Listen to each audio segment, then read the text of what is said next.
It is Griffin coming up the middle. And he squirts loose from 3 tacklers, crosses the 50, and gets to Griffin. Griffin cutting up to the 10, to the 15, to the 20. Still at his feet at the 24-yard line. It is a pitch to Griffin.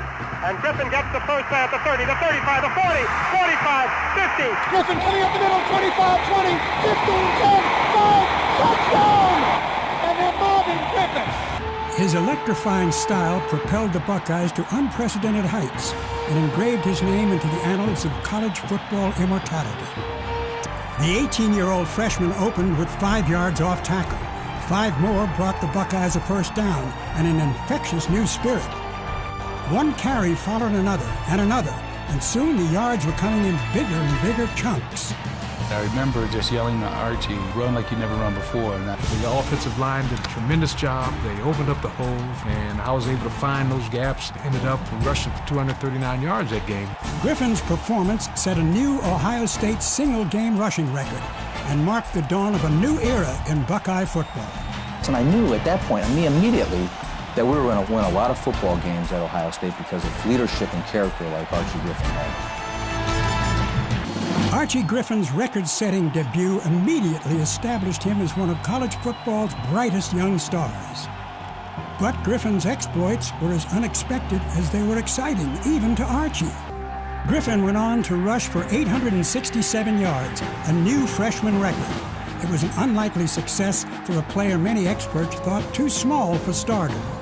Woody's salesmanship paid immediate dividends. For the first time since the 50s, freshmen were eligible for varsity play. And with Griffin in the lineup, the 1972 Buckeyes won the Big Ten title, beat Michigan, played in the Rose Bowl, and finished 3rd in UPI's final gridiron poll. The next year, Griffin led the 1973 Buckeyes to an unbeaten season, a crushing defeat of USC in the Rose Bowl, and a number 2 finish in the polls. His 1,577 yards represented a new Ohio State single-season rushing record and firmly established him as one of the nation's most exciting players. And for Archie, 1974 meant even more accolades. He reset his Ohio State rushing record, became the Big Ten's all-time leading rusher, and with his reception of college football's highest honor, the Heisman Trophy, Griffin was officially recognized as the nation's best player. For most, it would have been a lifetime's worth of dreams come true. But for Archie Griffin, the best was yet to come. By the end of the 1974 season, Archie Griffin was widely recognized as college football's most exciting player. But as he entered his senior season, an encore performance was anything but assured. Yet even with defenses zeroing in, Griffin continued to flourish. He'd get those 130 yards.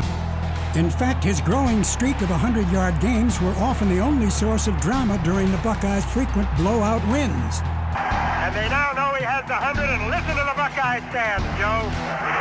They know he has the 100 now. By the middle of his senior season, Archie's amazing consistency placed him atop the list of the game's greatest players. And he has it. He's inside the 15 to the 14. And now Archie Griffin is being carried off the field by the Ohio State Buckeye team. And a bench comes out to meet him. The leading sound gainer in the history of college football, Archie Griffin. And the Buckeyes love it. The 1975 season was a triumphant climax to Griffin's historic career. Before the Rose Bowl, Archie was awarded with his 2nd Heisman Trophy, an unprecedented and still unmatched feat. I really didn't know that they would give it to anybody twice. But deep down in my heart, I always looked at the Heisman as a team award. I mean, it was an award where I did well because of the offensive linemen and our offensive football team. He made us all feel like we were part of that Heisman Trophy. And not only were we part of it once, but we were part of it 2 times. When the Ohio State Athletic Department, in a surprise move, officially retired his famed number 45. I guess that's one of my highlights of being at Ohio State, to have the number 45 retired formally. When I saw Andy Geiger walk out on the field with the framed jersey, then it really hit me, and that's when my emotions kind of took over. It was a very exciting moment for me, and you know, I'll never forget that. That's certainly one of the highlights. It was an unforgettable moment when Archie's family and friends, his colleagues and teammates, and the fans that adore him could simply say thank you.